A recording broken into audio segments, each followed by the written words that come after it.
Sejam todos bem-vindos a essa noite de reflexão teológica, marcada pelo lançamento do livro A Crise da Igreja Católica e a Teologia da Libertação. Texto do Frei Clodovis Boff, organizado pelo Padre Leandro Razer Adorno e publicado pela editora Eclésia.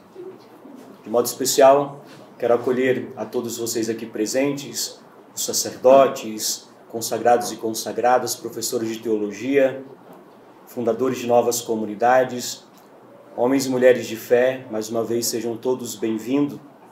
E aqui ressalto o nosso agradecimento ao Padre Carlos Contieri, jesuíta, que nos cedeu esse espaço para o lançamento e para essa memorável noite de reflexão teológica, que com certeza nos dará esse gostinho teológico aí de prescrutar um pouquinho a vida da igreja, esse amor à igreja.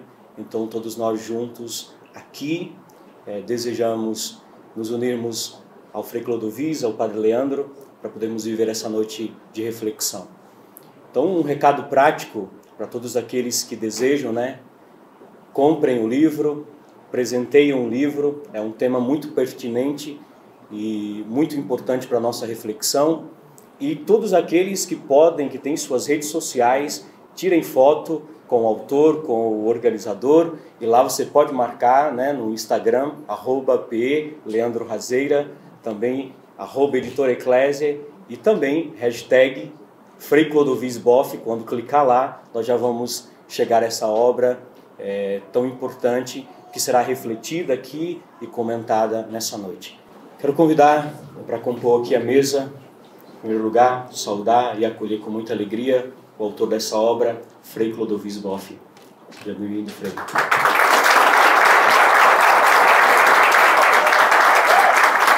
Frei Clodovis é frade da Ordem dos Servos de Maria e natural de Santa Catarina. Foi ordenado presbítero em 1971. Depois de licenciado... Aqui em São Paulo. Ipiranga. Depois de licenciado em Filosofia, em 1970, obteve o doutorado em Teologia pela Universidade de Louvain, na Bélgica, com a tese Teologia e Prática sobre a metodologia da Teologia da Libertação. Em 1976, foi professor na PUC do Rio, no Instituto Teológico Franciscano de Petrópolis, Rio de Janeiro, na Faculdade de Teologia Nossa Senhora da Assunção, de São Paulo, hoje Faculdade de Teologia da Pontifícia Universidade Católica de São Paulo, no Estúdio Teológico de Curitiba, na Pontifícia Faculdade Mariano de Roma e na Pontifícia Universidade Católica do Paraná, atuando principalmente nos seguintes temas: teologia, espiritualidade, mariologia, método e missão. Não sei se errei alguma coisa. Queremos também acolher aqui com muita alegria nosso irmão, o Padre Leandro Razer Adorno, organizador desse livro. Seja bem-vindo, Padre.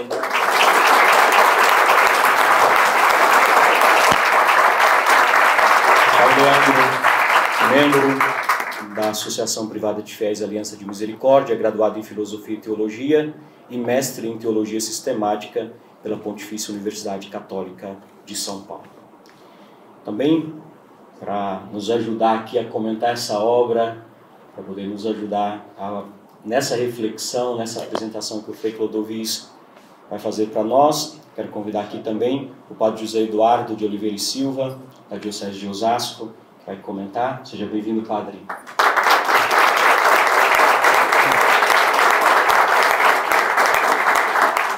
O Padre José Eduardo Oliveira e Silva nasceu em Piracicaba, São Paulo, mas ainda criança mudou-se para Carapicuíba, onde descobriu a vocação sacerdotal. Foi ordenado sacerdote na Diocese de Osasco em 2006, é doutor em Teologia Moral pela Universidade da Santa Cruz em Roma e a partir de 2013 tornou-se conferencista em temas como gênero, aborto, defesa da família e educação. E atualmente é pároco da paróquia São Domingos, em Osasco.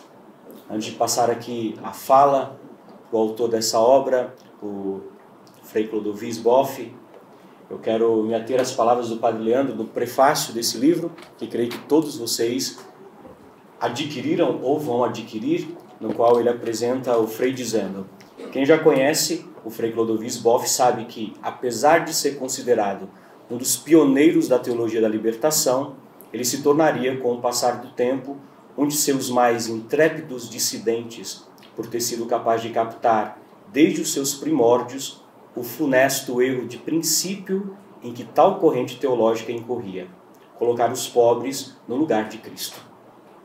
Esta é a ideia mestra que perpassa todo o seu debate. Nasceu ainda depois dele um novo texto que, além de uma renovada e certamente mais maturada, afirma o padre Leandro, a reflexão sobre a teologia da libertação engloba também a febril problemática sobre a crise atual da Igreja. Para o Frei Clodovis, o pecado original da teologia da libertação permanece graças ao denso nevoeiro mental que tem acometido a teologia contemporânea nas últimas décadas. Então é com muita alegria que nós passamos a fala ao Frei Clodovis para que nós possamos adentrar nesse tema, a crise da Igreja Católica e a teologia da libertação. Um lugar tão importante como esse em que nasceu a cidade, era histórico, né? 500 anos atrás, heróis realmente históricos e mais ainda da fé. Anchieta, Padre Anchieta, homem fraco de saúde, né? Mas um gigante, humano, gigante também, espiritual. Aqui lançou a pedra do primeiro colégio e nasceu essa cidade gigantesca, né? Imensa, que faz o Brasil economicamente, politicamente, culturalmente. Né? Eu estou vindo de Rio Branco e sou bastante monge, uma vida meio monástica. Depois de meus 70 anos decidi optar por uma hora elaboras, trabalhar intelectualmente. Então, quando a gente vê uma cidade monstro dessa aqui, fica impressionado, né? Impressionado, fica meio apequenado, fica meio, meu Deus, que coisa imensa, que coisa portentosa, né? E nasceu tudo ali de uma semente, né? Tem um pedaço de muro ali, primitivo, né? Como resto, testemunha desse heroísmo, né? E falar daqui, será que eu sou digno de falar daqui? Onde falaram os fundadores do Brasil. O Brasil brasileiro, não só o Brasil espiritual, o Brasil político, o Brasil como uma grandeza histórica. Né? Não se entende o Brasil sem os jesuítas, dizia o Capistrano de Abreu, nos 3 primeiros séculos do Brasil, não se entende sem os jesuítas. Realmente. Então me sinto um pouco assim, pequeno, né, diante da grandeza do lugar. E depois também pelo fato de ser honrado com a presença de vocês. Aqui tem gente importante, conhecido, padre ali, bem famoso, né? Tem nome, projeção, o padre Leandro que está aqui também. Então, realmente, também a editora Eclésia, né? Quero honrar a editora Eclésia, está publicando obras de fundo, básicas, clássicas, que nutriram o pensamento e a vida espiritual de gerações e gerações de cristãos depois que foram interrompidas. E agora estão retornando. Obras poderosas, densas, ricas, né? Então, parabéns para essa edição. Que depois, é claro, é objeto também de preconceito. Você publicou na Eclésia? É verdade? Como se eu tivesse publicado numa editora fundamentalista, medíocre, meu Deus, né? Então, realmente, e depois eu sou meio monge mesmo, viu? Então, esse moço aqui me desentocou de lá da força de insistência. Era tempo de quaresma, digo, vou por penitência, viu? Para pagar minha quaresma, né? Então, estou aqui para dizer, na verdade, o óbvio, viu? Para dizer o óbvio. Eu vou dizer logo a minha tese qual é. Crise na igreja, problema de libertação. Onde é que está? Simplesmente em 2 letras, fé. Fé. É óbvio, precisa vir lá do Acre, 3.000 quilômetros, até aqui, nesse lugar histórico para dizer isso. É óbvio. Porém, é óbvio ululante, né? Óbvio que grita, óbvio cegante também, no sentido que ele ofusca para fé. Fé mesmo, precisa da fé. Fé viva. Todo o problema está ali. Né? Uma sílaba só. Não, o problema está ali. Essas coisas mais simples, às vezes, não são vistas. Né? As crianças veem. O rei está nu, não, está vestido maravilhoso, né? As mentiras, né? A cultura.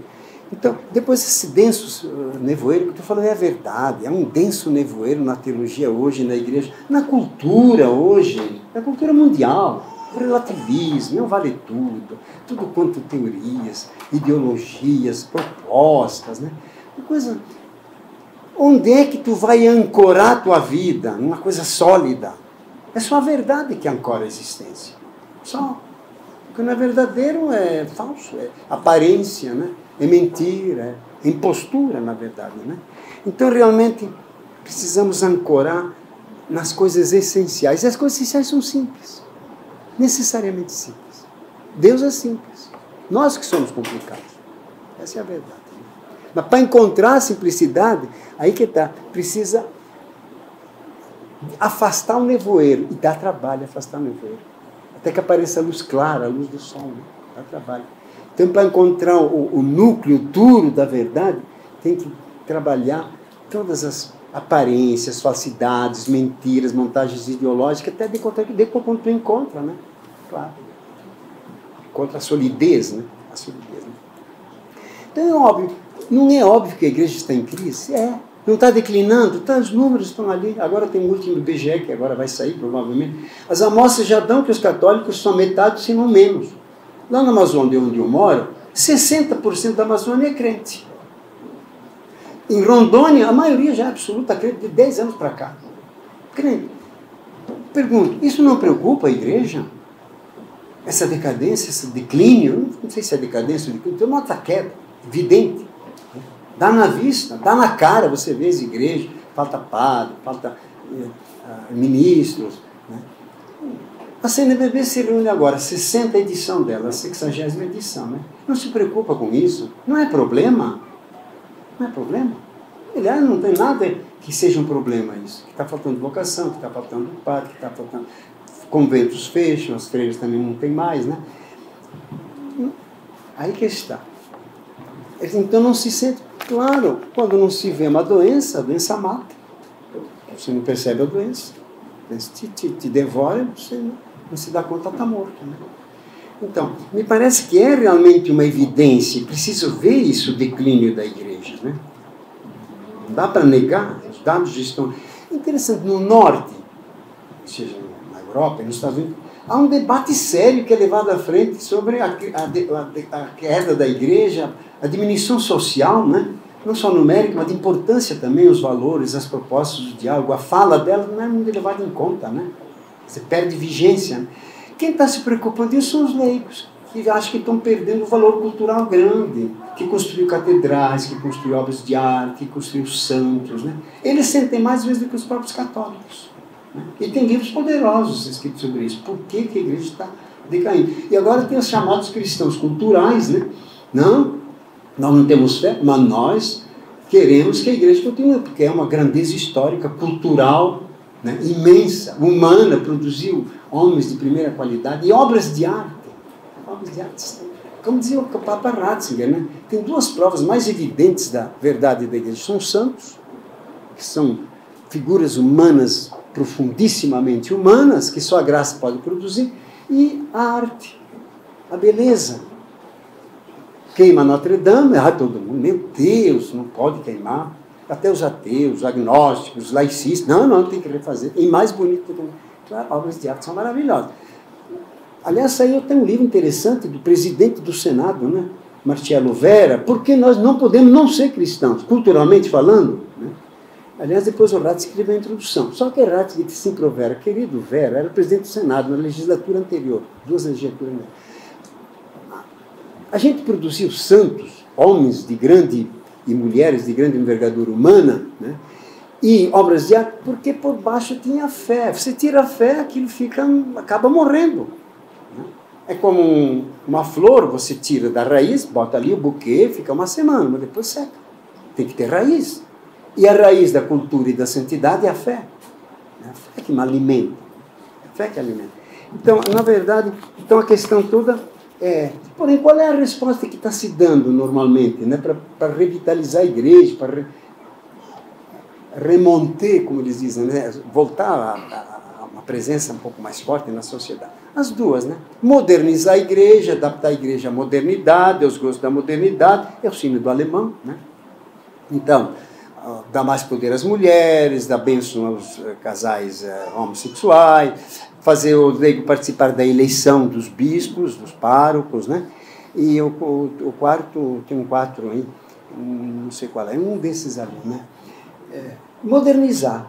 De fato, dizem que a partir dali a igreja se tornaria mais relevante, mais interessante, então atrairia mais gente, né? Também um pouco as reformas do Papa Francisco vão um pouco nessa linha, né? A sinodalidade, trabalhar junto, né? Fazer as mulheres participar também mais do poder dentro da igreja, etc. Né? Os outros, nós, sobretudo aqui na América Latina, não, compromisso social, temos que comprometer com os pobres, com a ecologia, com a paz, né? Porque isso atrai, dá credibilidade à igreja, mostra a igreja relevante, importante, né? Não é que essas respostas sejam falsas, são poderosas e nascem realmente da fé, e nasceram da fé, mas são curtas, são insuficientes. Quando não são contraproducentes, quando você só se apoia nelas, acha que fazendo isso vai conseguir atrair, ao contrário, perde interesse uma igreja que é só moderna, porque a modernidade está saturando já, por isso que estamos querendo ser pós-moderno. E a igreja está chegando tarde. A modernidade está passando para pós e a igreja agora está se modernizando. Está atrasada de novo. Então, aí que está. Ou seja, não toca a raiz que está nessas duas letras, fé. Porque, gente, coisa mais elementar, o que é a igreja? Comunitas fidelium, sempre foi traduzido assim. A comunidade daqueles que creem. Comunidade dos que creem. Quer dizer, é a fé que junta aquele povo.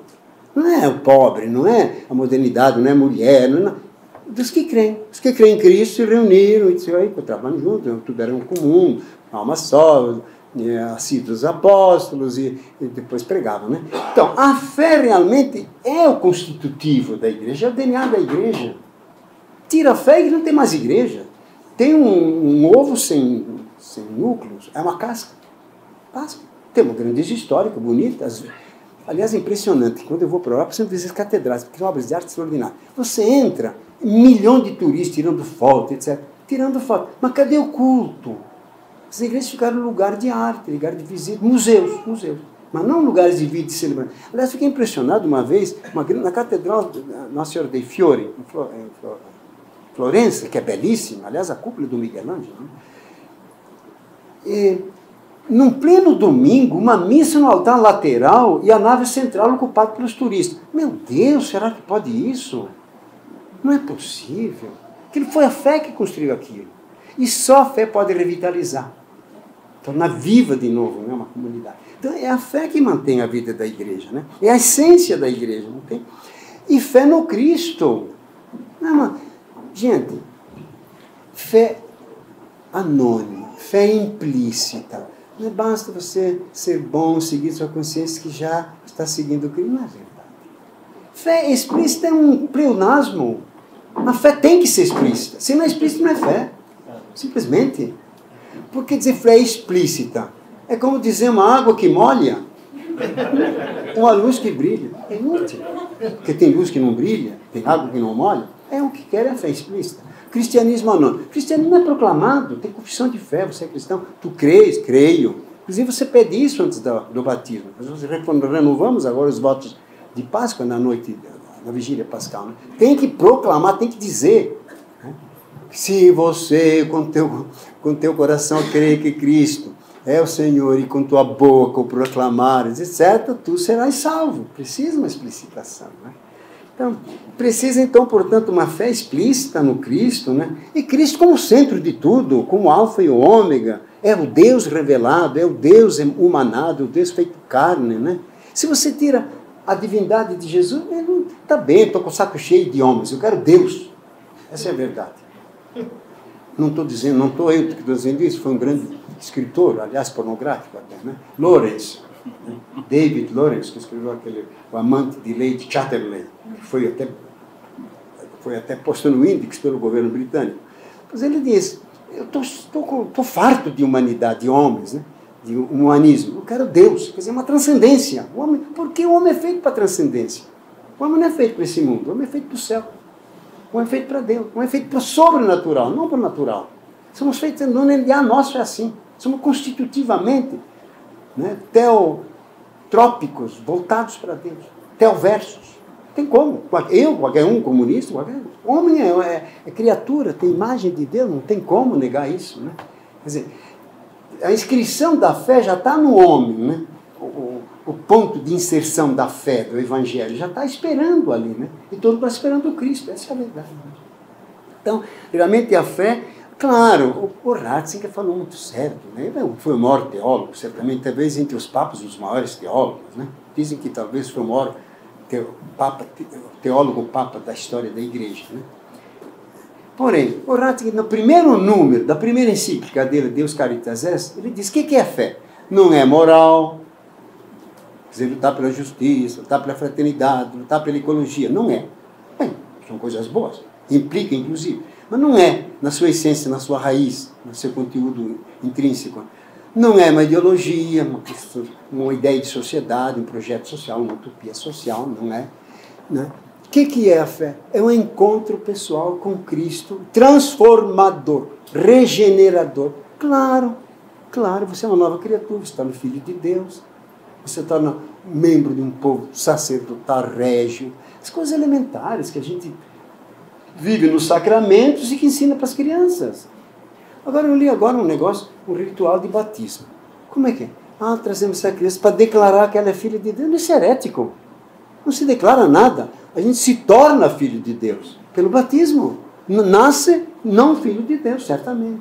Nasce vocacionado, certamente. E nasce filho da ira, nasce com o pecado original, nasce fora da graça. Entra na graça pelo batismo. Claro, depois tem o voto, como faz aqueles que nunca tiveram chance, até então a igreja responde, né? Tem um voto implícito, até implícito, né? O desejo, até interpretativamente, que se pode dizer, não, mas se ele tivesse recebido, como Santo Agostinho disse, se Platão tivesse escutado Jesus, provavelmente se tornaria discípulo dele. Eis ali, Platão. Ele diz lá num discurso. Ou seja, tem essa saída evidente, né? Mas o caminho real é crer em Cristo e ali se transformar. Né? Claro, você é uma nova criatura, então, filhos da luz, se comporte como filho da luz, então se comporte com amor, com justiça, com paz, solidariedade. Aí vem toda a moral cristã, evidente, e cuidar também da criação. E, em primeiro lugar, você tem que estar linha de frente, inclusive em função disso, né? Pela paz do mundo também, mas sempre a partir do alto, sempre a partir da profundidade da fé, né? Sem a fé, a igreja morre. A igreja se torna uma ONG. Não faz maravilha. O Greenpeace é uma coisa maravilhosa. Ou seja, faz mais do mesmo. Mais do mesmo. Cuida dos pobres, ajuda o Lula, com o seu plano, né, a campanha de fraternidade, o Lula aplaudiu o projeto dele. Tá? Mais do mesmo. Mas a igreja é feita por diferente. Tão diferente que na tradição clássica os teólogos perderam, e perderam também o conceito sobrenatural. Mas se diz transcendente. Os queridos, a filosofia moderna trata o transcendente. Sartre, inclusive, tem a transcendência do homem, mas é sempre horizontal. Como é que o homem é transcendente? Quando ele faz política, ele se supera. Quando ele faz arte, ele se supera. Quando ele pratica justiça, ele se supera. Não é só isso, é uma transcendência imanente. Ser um transcendente. Não é uma transcendente que tem um transcendente, que é Deus, que supera tudo, infinitamente tudo, e que para nós chegarmos lá, depende da graça dele, ele te abaixar, se encarnar na sua condescendência, sua misericórdia vem e te leva para lá. Essa que é a realidade verdadeira, e que nos faz realmente a diferença, né, transcendente e sui generis, o diferencial. Não é uma espécie diferente, né? Eu vejo Jesus quando a CNB, a Organização dos Advogados, a Associação Brasileira de Imprensa, o Sindicato, CONTAG, CNBB, como se fosse uma mesma realidade. Claro que tem o lado institucional, o lado sociológico, aparece assim como uma entidade interior, mas como Jesus apareceu como homem no meio dos homens, como a Eucaristia aparece pão no meio dos pães, como a Bíblia aparece um livro no meio dos livros, mas a essência é muito diferente. Jesus é homem, Deus, amoroso de Deus. A Bíblia é a palavra de Deus. Aquele pão você ajoelha, não simplesmente como qualquer. Ou seja, externamente aparece assim, mas é a sua aparência. a substância, a realidade é totalmente outra. A igreja é absolutamente outra. Absolutamente outra. Né? Porque é o corpo de Cristo, é a esposa de Cristo. Né? É a realidade da salvação, o instrumento de salvação. Não é por nada que vai ter no segundo, né? Primeiro capítulo de mistério. Depois vem o povo de Deus. Mistério. Quer dizer, vem do coração de Deus. É transcendente a realidade dele.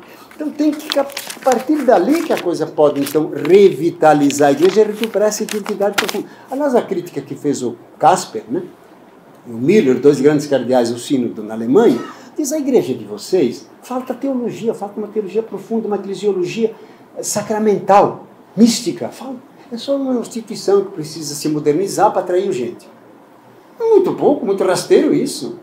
Né? Quem que vai dar vida por isso? Não. Então, gente, vocês capazes de dizer assim: mas Clodovis, tu está inventando a roda. Gente, na vida espiritual precisa reinventar a roda o dia todo. A cada dia precisa reinventar a roda. Em nome do Pai, do Filho e do Espírito Santo. Trindade, você faz 1000 vezes esse gesto. Mas precisa dizer, não, você reinventar essa roda, porque nunca é garantido o sobrenatural, não é? Você não pode fazer, como é que se diz, renda em cima disso. Não, eu já sou católico, sou cristão, já sou batizado, sou filho de Deus, basta. Já sei. Não existe isso. Tem que refazer. A fé é uma coisa contínua, retomada. Quem percebeu muito disso foi Kierkegaard, né? Chamada repetição. Depois o Ratzinger, o Heidegger também pegou. Wiederholung, retomar, refontizar. Sempre voltar à raiz. Aguar a raiz, porque da raiz vem a vida. Então, todo dia ajoelhar, todo dia adorar, todo dia ler a Bíblia, todo dia escutar, todo dia bater no peito, pedir perdão dos pecados. Todo dia é a roda que tem que ser reinventada a cada dia. Mas como no amor humano, o amor do casal não é a mesma coisa, se dá, ela já é minha esposa, já papel passado, está garantido nada. E a grande encanto, isso é verdade. Se não, nas coisas humanas é necessária sempre essa renovação, na verdade, né? Uma inovação, uma novidade contínua, né? Que se refaz a cada reatualização, quanto mais, então, nas realidades transcendentes, né? Que são as realidades sobrenaturais da fé. Da fé, claro. Então, bem, eu tenho um dossiê assim de sinais, fatos, né, de como a igreja se tornou assim secularizada nas suas expressões. Falta dimensão transcendente, dimensão espiritual, sobrenatural. Continuamente. Eu vejo documentos, vamos dar um último documento, por exemplo. O Recupero é um grande cristão, inclusive um oblato beneditino, que foi ministro de quem? Recupero. Fernando Henrique, exatamente. É muito católico, assumiu. Pois bem, ele escreveu um artigo interessante, né? Não, um artigo, numa entrevista. Ele é com também um católico, advogado bom, que se interessa com a teologia e libertação, Azevedo, um gaúcho. 10 anos do pontificado de Francisco. Deus, silêncio. Faça um balanço. Ah, uma maravilha, etc. Louco. Mas não tem uma vez a palavra Deus, nem Cristo, nem fé. Como pode um pontificado ser avaliado sem referências a Deus, Cristo e fé? Não, a encíclica Fratelli Tutti, a encíclica da ecologia, né? Laudato Si, e agora com o sínodo, a participação. Mas tudo isso não é o centro, o núcleo principal. Tudo isso é paisagem. São coisas graves também, sérias, né? Mas falta o eixo ali, falta o eixo. Deixa eu dizer uma última leitura que estou fazendo. Tem um famoso escritor agora que tem um sucesso imenso mundial, é considerado um grande pensador, né? 12 regras para viver, né? Um tal de Jordan Peterson.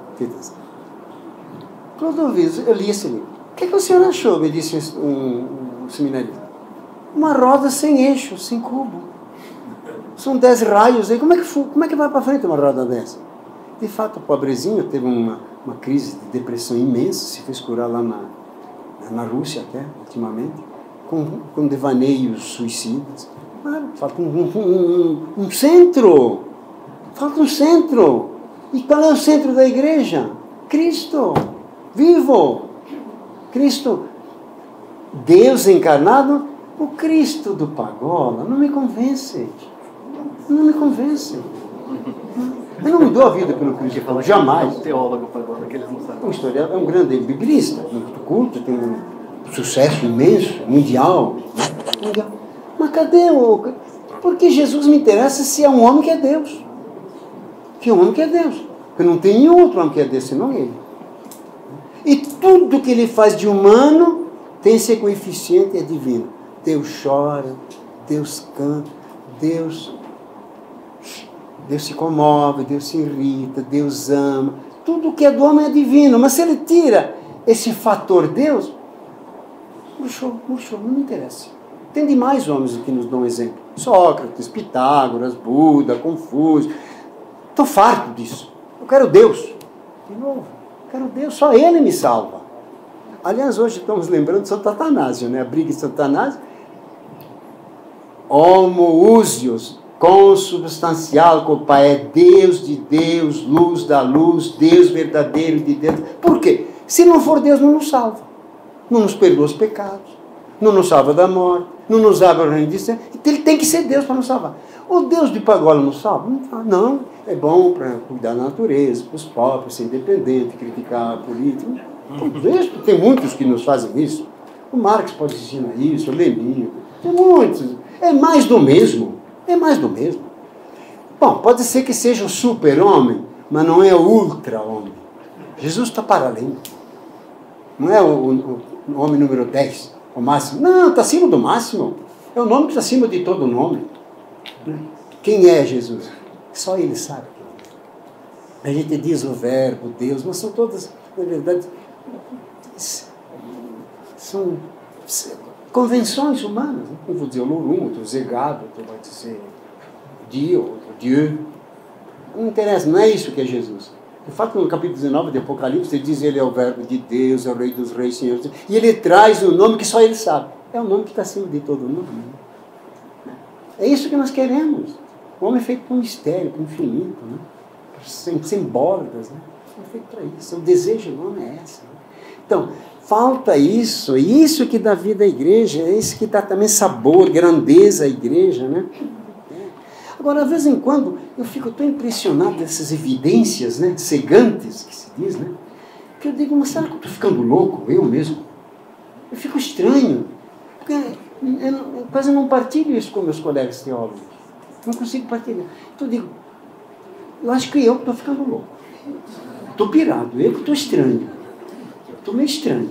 Porque eu estou achando estranha a teologia moderna. Estou achando estranho o discurso da CRB, da CNBB. Estou achando estranho. Porque eu não vejo o nome de Jesus como Senhor, como Deus Salvador. Então eu acho estranho. Aí eu me questiono mesmo, viu? Seriamente. Também quando escuto o Papa Francisco, quando diz certas coisas, eu digo: poxa, Papa Francisco, quem sou eu? Acho que estou errado. Acho que estou errado. E às vezes me perguntam mesmo se eu não estou errado. E se eu não estou enganando vocês também aqui. Sim, senhor, eu às vezes me coloco. Porque muitas vezes disse bobagem como teólogo, disse muita bobagem. Disse. E agora, quando olho para esse Clodovisto, tu não sente vergonha daquilo que tu falou? Lá naquele lugar, de tantas coisas besteiras que tu falou. E agora, quando eu estou falando de novo, eu digo: mas será que não é uma nova besteira, da qual vou me arrepender? Às vezes eu penso assim, né? Realmente, eu confesso com franqueza, não é jogo de literário, não. Às vezes me perguntam, porque eu sinto uma certa solidão teológica nesse ponto de vista. Né? Sinto uma certa solidão teológica. Quando eu escrevi esse texto, A Crise na Igreja, eu li todos aqui, tentei ler, né? O debate na Europa sobre por que a igreja está decaindo. De gente poderosa.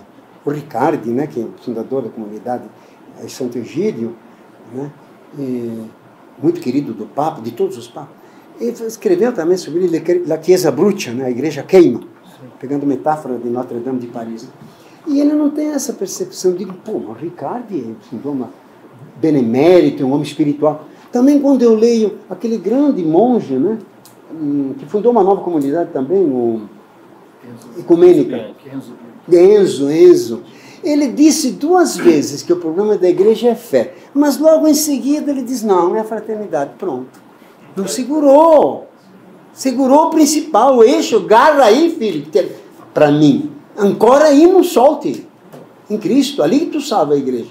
Mas se tu de novo começa a dizer, não é a fraternidade, né? É o pobre, não é a integração da natureza, não é, ele falou, né? A paz é o grande... Pronto, já não acreditei mais nele, então eu já desconfio de mim.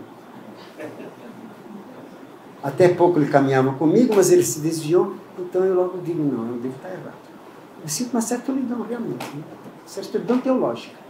Com o Leonardo nem falar. Porque ele disse que a grande coisa agora é salvar a natureza, não tem nada.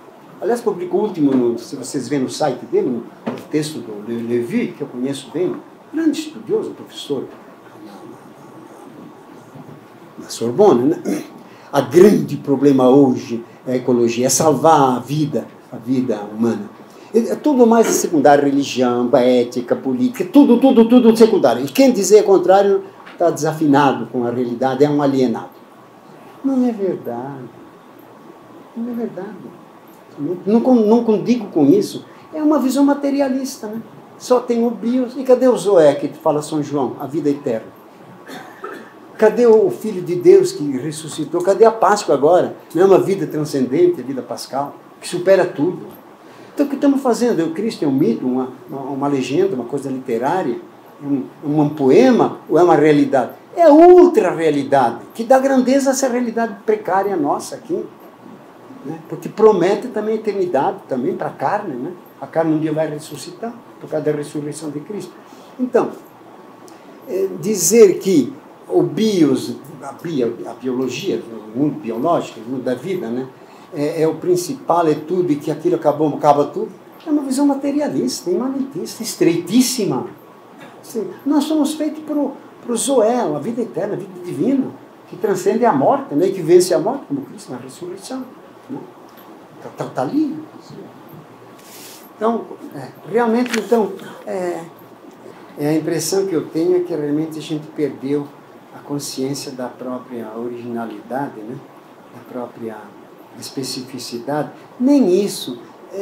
Não é nem sui generis, é uma identidade transcendente, simplesmente sobrenatural, né? Que não pode ser nem categorizada. Só pode ser dita, ela supera tudo só. Quer dizer, ela está acima da realidade e que dá sentido a essa realidade, salva essa realidade. Essa é a verdade. Né?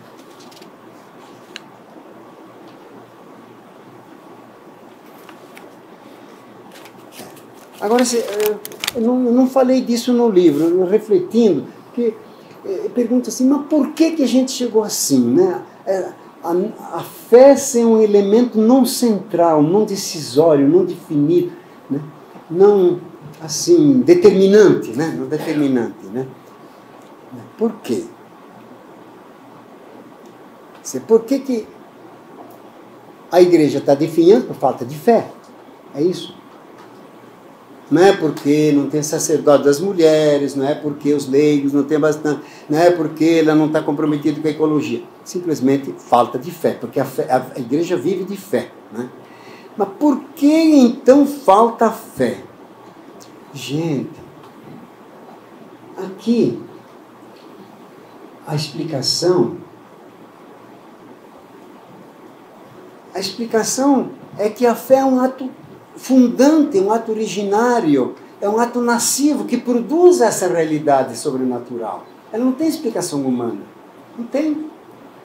Porque ela que gera e inicia essa nova ordem, né? Da comunhão com Deus, da vida mais forte do que a morte, vida de ressuscitados, etc. Então, a fé, na sua raiz, é uma graça. Claro, e a liberdade que responde a essa graça, então, se abre, mas se abre como uma permissão, dizendo sim, aceito, né? Creio, né? Para deixar com que essa fé invada e te transforme, né? E te sobrenaturalize. Né? Quer dizer, a fé é um ato fundante, originário da igreja. A igreja nasce da fé. Sem fé, a igreja morre, simplesmente. Não depende dessas reformas todas que fazem. Se você botar sacerdote das mulheres, se você botar os leigos decidir quem vai ser bispo, eleger os bispos, se você, etc., celibato dos padres, não. a igreja não tá baseada nisso. A igreja vive de fé, e a fé é um dom de Deus, mas se abre, né? A fé como abertura, né? Permite com que ele venha, né? Claro, então, essa falta de fé, né, explícita, é que está na base de tudo. Agora, por que falta? Não tem explicação. A fé é um ato nascido, um ato originário, um ato fundante, um ato que inicia um mundo novo. E a partir de você só se abre apenas. Se abre. E dizer amém. Amém. Assim. Né? E você se transforma. Você está morto e Deus te ressuscita. Fé é isso. Primeiro. Deus vem e te invade. Etc. Né? Ato fundante. Porém, tem condicionamentos históricos, é evidente, vivendo na história, etc. Né? Por que então a fé está diminuindo? Não é causas, condicionamentos. E eu vejo 2 ou 3, né? 2 ou 3 graves, eu acho. Né? Primeiro, eu acho, é a secularização, né? A secularização do mundo que penetrou na igreja. E que secularizou a igreja. Ou seja, a igreja se torna uma grandeza histórica, grande, poderosa, artística, produziu obras de caridade extraordinárias, figuras humanas extraordinárias, São Francisco, etc., né? Mas mundanas, né? Secularizadas, né? Então, aí perdeu a dimensão sobrenatural, perdeu a dimensão transcendente, divina, da graça, que só Deus produz. Né? Então, a tentação da igreja é perder essa identidade. Tem que reintroduzir a palavra sobrenatural, que foi eliminada do discurso teológico. Foi eliminada em favor da palavra transcendente. Mas a palavra transcendente, hoje a filosofia moderna usa 3x4 com toda a facilidade. Né? Transcendência quando o homem se supera, simplesmente. Na arte, na revolução, na genialidade, na dedicação aos outros também, né? Na filantropia, se morre pelos outros, né? Os revolucionários que morrem. Se supera. Né? Quer dizer, porém, é uma transcendência sem um transcendente. É uma transcendência que não rompe. É uma transcendência que não é bastante transcendente. Ou seja, que não tem uma outra realidade absolutamente diferente. Totalmente diferente, que é a realidade divina, né? que é bem expressa na palavra sobrenatural. Sobrenatural, aí sim. Né? Então, se perdeu essa dimensão, né, transcendente, sobrenatural, então a igreja fica uma grande ONG, respeitada, aplaudida, que faz grandes obras, tem uma rede de obras de caridade, filantrópica, tem genialidades, tem gente inteligente, gente que produz, humanitárias, etc. Mas é mais do mesmo. É mais do mesmo. É o aluno número 10. Tá bem. Com a base de caridade, etc. Mas não é totalmente diferente, né?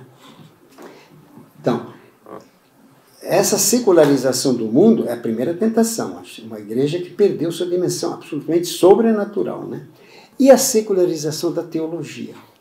A teologia é o segundo grande problema, né? Uma teologia, então, tipo Pagola, uma teologia da libertação, tem que libertar os pobres, etc. E então, toda a parte sobrenatural, espiritual, serve, é funcionalizada, é instrumentalizada em favor do imanentismo, desse mundo, da política, de um mundo melhor, de um mundo mais humano, etc. Né? Então, ali, realmente, não temos uma jesuologia ótima, Jesus maravilhoso, mas não uma cristologia, o Cristo Salvador, o Cristo que é Deus. O Cristo que se humanou para nos elevar a Deus. Acabou-se. Então, inclusive, engraçado, né? Eu tive um aluno que defendeu, participei de uma banca no Curitiba, no último ano, Pagola, né? A cristologia de Pagola. Mas eu digo, aqui isso não é cristologia, aqui isso é jesuologia. Jesus homem, maravilhoso, mas cadê o Deus? Não tem, né? Não, me faz precedente. Mas o próprio fato da humanidade de Jesus irradia a sua divindade. O jeito dele tratar as crianças, o jeito dele fazer um milagre. Ele não invoca a Deus. Eu quero, fique limpo. Lázaro, sabe? É Deus que fala assim. Ele não invoca a Deus. É Deus, só Deus pode falar assim. Vento, para. É o Criador que pode falar assim. De fato, quem é homem que manda até no vento e ele obedece? Claro, ele atua como Deus, se comporta como Deus. Quer dizer, na própria humanidade de Cristo, há uma irradiação da divindade. E eles querem fazer, praça limpa, né? Querem abolir esse dado que, inclusive, como é que se diz? Aleja o próprio homem Jesus. O próprio homem Jesus. Não se, ele se torna irreconhecível, né? Então, precisa recuperar a cristologia, quer dizer, o Jesus que é filho de Deus, né? Que a humanidade dele manifesta a divindade, pelo jeito dele trabalhar, por ele de se comportar, de falar, etc. Né? Então, eu diria, é uma jesuologia, mas não é uma cristologia. Essa é a verdade. Esse menino, porque Jesus multiplicou o pão. Digo, mas querido, eu fui da banca, né? Digo, ele defendeu a sua tese lá em Curitiba. Querido, mas o Lula deu baile em Jesus com a Bolsa Família. Bolsa Família, né? Bolsa Família. Alimentou milhões, 13, 14 milhões. Jesus foi 2 vezes 5 mil. 3 vezes 5 mil. Coitado, Jesus ficou para trás. Se for por esse metro. Se for por esse metro, não, Jesus, o Lula é muito mais Messias. Não. Então, aí que está. Jesus não é um super-homem. Jesus é um além-homem. Por isso que diz Deus. Né? Tem que dizer isso. Né? Não é um homem divino. É um Deus. Ou seja, é um inominável. Né? O nome que está acima de todo nome, como diz São Paulo. Né? Então, realmente... Bom, então, eu vou terminando. Né? Certo, a igreja precisa responder ao homem moderno, ao mundo de hoje. Né? Porém... Diz, tem os pobres, tem ecologia, tem se acabar o mundo físico, né, o mundo ecológico, a nossa casa mora em nós mesmos. Ué, o homem é reduzido à natureza, o homem transcende a natureza pelo seu espírito. O homem é imortal, o homem é a imagem de Deus. Quer dizer, dentro do mundo, ele é a transcendência do mundo. Por isso que São Tomás de Aquino diz que o homem está no horizonte entre o mundo da matéria e o mundo do espírito, entre o anjo e o animal. Né? Quer dizer, ele mesmo traz a transcendência, na medida que ele deseja o infinito. Ele traz uma alma imortal. Né? Então ele não está reduzido ao oikos aqui. Você pode destruir o oikos, o homem sobrevive, claro. A gente diz alma imortal, e se tem a graça, ela participa dos santos. A gente faz a festa dos santos. Né? Então a realidade não é ser esse oikos aqui. Né? Portanto... a igreja precisa responder ao homem na sua totalidade, na sua integralidade, que não é apenas um ser físico, mas é um metafísico. Né? É um ser que tem uma vocação sobrenatural, né? A partir da natureza, porém uma natureza aberta ao sobrenatural. Por onde o sobrenatural, a graça, o amor de Deus, a vida eterna, né? De qual fala São João, se insere. E este é o homem profundo. Esse é um homem profundo. Quer dizer, que tem fome de pão, sim, mas também tem fome de sentido. Tem fome de vida eterna. Tem fome de felicidade infinita. Né? Que depois tu vai trabalhar, certo? Só Deus pode responder a isso. Né? Então, e também aqui, tem que fazer o que a igreja precisa responder, não só o homem imanente desse mundo, né? Mas o homem também profundo. Também é um mundo mais profundo, que hoje está claro, né? O homem está buscando o que hoje? O pós-moderno, sobretudo, né? Sentido. Deus, deuses, um sobrenatural, energia, qualquer transparência. Quer dizer, há uma fome do transcendente. Porque o imanente não satisfaz mais.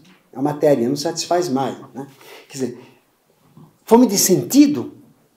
Fome de sentido. Porque há um problema de niilismo hoje. O Nietzsche viu isso há 200 anos atrás, né? Que o grande problema, diz ele, é o problema do sentido, falta de sentido, o niilismo, né? Niilismo. Porque o homem tem o espírito feito para o infinito, né? Para o eterno. Quer dizer, na imanência, já o eco da transcendência, a abertura para a transcendência, na imanência, é uma busca, é uma fome de transcendência, a própria imanência busca a transcendência. Esse é o paradoxo do homem, né? Que Pascal traduziu assim, o homem supera infinitamente o homem, né? Essa frase, né? Supera infinitamente o homem. Pois bem, então, esse homem profundo que busca não só pão, mas busca também a palavra, o sentido, a vida eterna, a imortalidade, todo homem, todo. Ou a vida eterna, não muito exatas, né? Substituições, né? Por exemplo, a história, ficar o nome na memória dos homens, né? Mas que como é que diria? Que máscara de imortalidade é essa, né? Os romanos tinham a imortalidade do nome, né? Então, Então tem também um mundo profundo, né? Que não é só o mundo da fome, o mundo real, da ecologia, o mundo da paz, da guerra lá na Ucrânia, né? Mas tem o mundo do sentido, do sagrado, da espiritualidade, né? Do sentido da vida, da esperança, né? Da plenitude, da felicidade, né? Que não é uma coisa que você quer, é uma coisa que está dentro de você, né? É uma coisa na própria natureza, ela que clama isso, né? Não é uma coisa consciente, ela é pré-consciente, ele é natural, está no homem. Todo homem busca ser feliz, ninguém busca ser infeliz.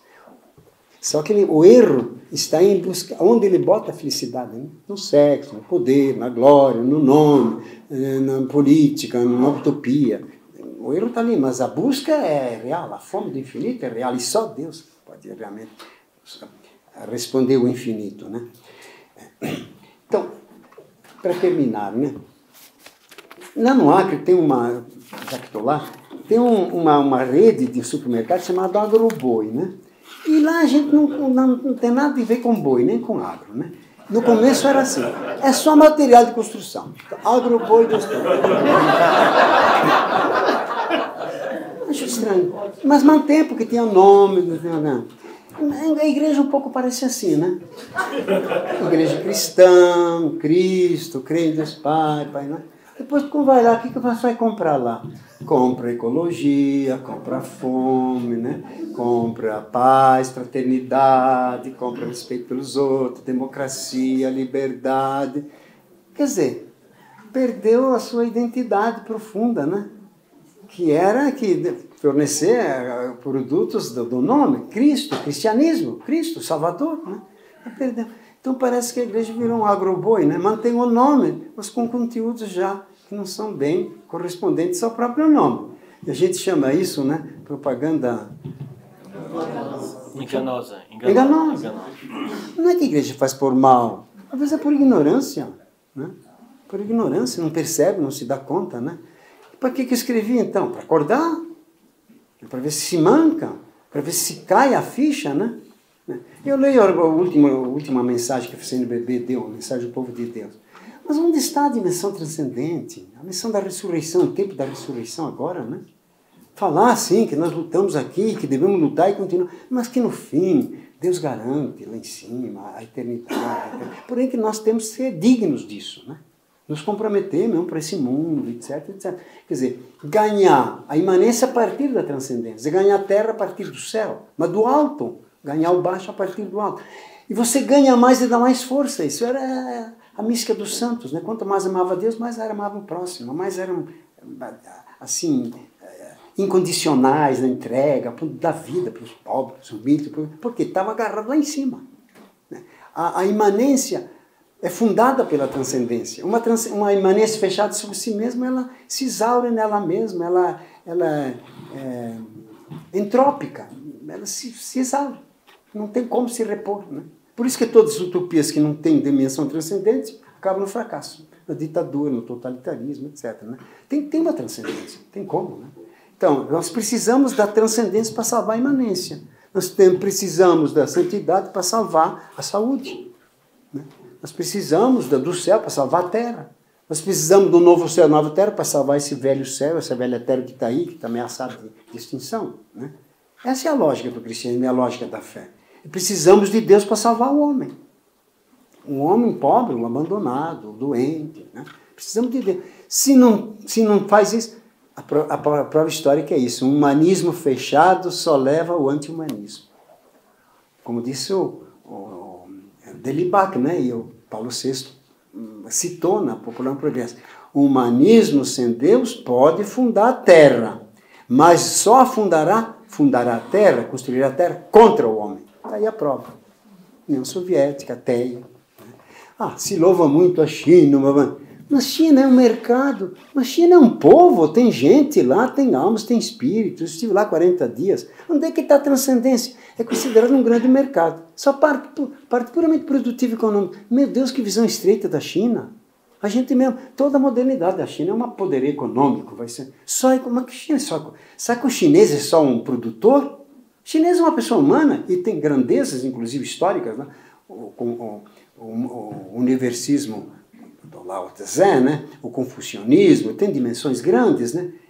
E, aliás, quando eu fui na China, naquele tempo era obrigado a mandar $1.000 antes nos bancos, não podia levar, né? Tinha que retirar no banco lá. Fui pedir no Banco Central de Pequim os meus $1.000 para poder andar pela China.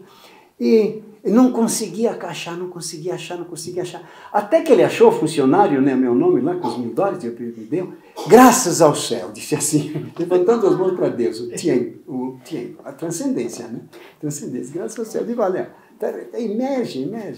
O homem é feito para transcendente, o homem é religioso constitutivamente, né? Bom, termino. Para onde a gente vai? Nessa situação de uma igreja também que está perdendo identidade e um mundo que precisa dessa transcendência, que está à frente. Porque, na verdade, interessante, né? Por que essa nova onda de espiritualidade, né? Por que está crescendo os nomes chamados, né? Gente que quer espiritualidade não quer saber de religião, não quer saber de igreja, não vai para a igreja. Mas quer saber de espiritualidade, quer saber de Deus, né? E no Brasil era 8%, no último IBGE, agora parece que já é 15%, 18% no geral. No Rio de Janeiro está 25% já pelas amostras, né? Nos Estados Unidos é 1/3. 30%, 33% não quer saber de religião. Não quer saber de espiritualidade. Eu sou espiritual, não religioso. Por quê? É que as religiões instituídas, né, perderam perfume, perderam essa dimensão transcendente. Dão tudo que dão os governos, fazem mais do mesmo, né, com melhor qualidade talvez, mas o mesmo. Né? Mas falta aquilo que o homem está buscando, sobretudo o homem pós-moderno. A transcendência, o divino, o infinito, né? Deus. Né? Agora diga a Deus, não quero saber de Deus, prefiro ser ateu, mas busca um sentido. Né? E está crescendo sim, nós vamos ver no próximo IBGE. Quantos tentos não alinhados chamados, religiosos não alinhados. E rejeita a palavra religioso. Se diz ou espiritual, ou se diz ateu piedoso, ou ateu religioso, ou ateu crente, ou qualquer coisa desse gênero. Né? Porque as religiões se oficificaram. Ficaram no fenômeno, falta um número, a essência dele, que é exatamente a experiência de Deus. A experiência de Deus, a fé é como a experiência de Deus, fé de encontro com o transcendente. Né? É isso que dá depois vida, interesse à missa, direito canônico, sacramento, vida religiosa, teologia também, aqui, manter monumentos. Mas se falta alma, não adianta nada, a alma é sobrenatural, a alma é o Espírito Santo, a alma é a fé. E a fé... Bom, eu esqueci de dizer, mas é bom que diga agora, né? Como é que se produz fé? Não se produz a fé, é ato originante. Ele que produz um novo mundo, a fé. Porque por isso que é sobrenatural. Por isso que a gente diz que é teologal. Porque é obra do Espírito. O que faz o homem? Só abre. Amém. Faça. Eu me abro. Fia, como Nossa Senhora. Faça-se. E você concebe o Espírito. Você concebe um novo mundo. Por isso que a fé não depende de causas, nada. Porque a modernidade, por causa disso. Não tem nada. Você pode crer a qualquer momento, querido. Depende de você se abrir a Deus. Né? Não depende de que venha o novo Papa. Agora muita gente, eu estou esperando o novo Papa, porque o novo Papa sim que vai... Querido, a fé não depende do Papa. Opção Francisco. Eu tenho até um grande teólogo, bem lido até, chamado, como é que é o nome? Mateu. O primeiro nome é muito querido esse Papa Francisco. Inclusive ele pegou o livro dele e deu para os cardeais. Né?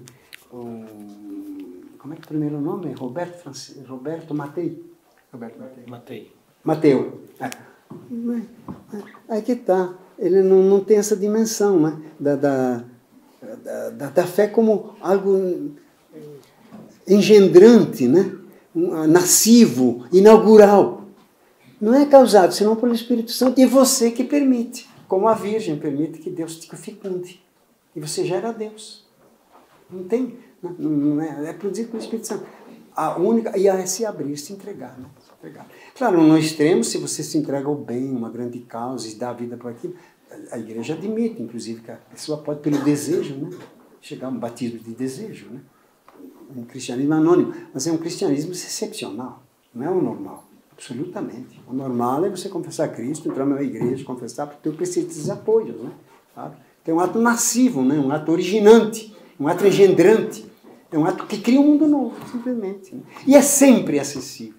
Não precisa esperar que venha novo papo, nova teologia, esperar que mude o bispo. Mas quem, meu querido? Você não é adulto ainda, você não nasceu, até bebê, tendo no ventre, precisa ser gerado. Bobagem, né? Então, às vezes, o pessoal condiciona, se no colégio tem outro bispo, se teve um novo pároco, então eu vou voltar para a igreja. Como na Alemanha agora, se não tiver sacerdote das mulheres, as mulheres não vão mais para a igreja. Oh, Senhor do céu e da terra. Claro, se considera uma igreja como uma ONG, claro. está pouco eficaz, dá espaço para a igreja não é ONG, a igreja é o sacramento da salvação, a igreja é um mistério, a igreja faz parte do plano divino, essa é a verdade. Então, falta essa dimensão transcendente, né? Então, para onde vamos? Depende de nós, só isso, em primeiro lugar. Ou melhor, depende de Deus e nós como resposta, né? Tem um diálogo da salvação aqui, né? Deus fala e você responde, né? Mas é Deus que toma a iniciativa, depende de nós. Claro que ele tem sinais no mundo novo. Quantos movimentos novos que nascem? De espiritualidade, de apostolado. Nossa! Aliás, tem até um moço que esteve ali que disse que era o responsável, né? Estava ali presente. O Ítalo. Tem que dar uma certa coordenação, porque há uma efervescência dessa novidade eterna do cristianismo, né? Que toma formas culturais novas comunidades. Crescem cada vez mais. Só que, claro, considerados como atrasados, como restauradoras, como puramente espiritualistas, né? Alienadas, etc. Né? É aquele preconceito, né? Então, terminando. Né? Uma vez terminei, eu vou terminar assim, da mesma forma. Numa palestra, exatamente falei da mesma coisa. Né? Por que a vida religiosa está em crise? Tem que faltar fé, gente, simplesmente. Para as freiras, eram 800 freiras, a maioria era freira. E tinha lá o cardeal Avis, lá, que era o prefeito da congregação. Curitiba. Bom, eu vou terminar do mesmo jeito. Porque alguém me disse ali, Frei, no debate, mas dá uma fórmula para a gente resolver. Vou te dar, da minha mãe, analfabeta. Eu dizia para a mãe, por que tem tanto desgraça no mundo? Manca Dio, falava em italiano. Né? Falta Deus nesse mundo. Falta Deus, falta Cristo. Mas então como é que faz para ter Deus, para resolver esse problema? Chapa la corona. Pega no terço, querido. Pega o rosário que aí, nessa alavanca a coisa vai para frente e a coisa se resolve. Está tudo ali, na verdade. É uma evidência ululante. Tem que botar o joelho no chão, colocar as mãos para Deus e rezar. Quem tem pé? Tu precisa esperar um novo cardeal para fazer isso? Um novo papa? Precisa esperar um concílio, o sínodo agora, que vai em outubro, para você ajoelhar e pedir a Deus que já derrama sua graça, o Espírito Santo. Sabe que o Espírito Santo precisa passar pelo sínodo em Roma, pedir permissão ao Papa Francisco, para poder vir aqui? Gente, falta uma visão alta, espiritual, teologal, grande, acima disso tudo, né? Isso tudo é só, como diz Santo Agostinho, né? É só, como é que se diz? Andaime, isso tudo andaime para construir essa coisa eterna, né? Que já pode ter acesso agora. Né? Agora, na Páscoa, que estamos celebrando na Páscoa a vida nova, que já explodiu dentro de nós, já estamos ressuscitados, diz Paulo. Em princípio, já estamos. Falta o corpo acompanhar, né? Mas está a vida eterna, já passou da morte para a vida. Então, viver essa realidade, né, transcendente, que está dentro da imanência. Né? O coração do transcendente está pulsando dentro da imanência. Esse corpo velho como eu, que às vezes gaguejo, não coordena bem as ideias, falta palavra, falta nome, né? Que o Alzheimer está perto. Né? Está perto não, está bem avançado. Mas está dentro de você, você já tem um ouro lá dentro, né? O mundo futuro está dentro de você. Então, não fica esperando. O Espírito Santo precisa pedir permissão ao Papa, nem ninguém para vir aqui. E agora tem a opção o Papa, que esse teólogo que eu acabei de citar aqui, é o subsecretário da Congregação da Doutrina da Fé, inclusive. Né? É um que dá as cartas da teologia. Né? Não, opção Francisco, escreveu ali. E amanhã que vem outro Papa, ele vai mudar de fé? Estúpido. Estupidez. A fé da minha mãe é muito mais segura. Manca Dio! E como é que ele faz? Chapa la corona?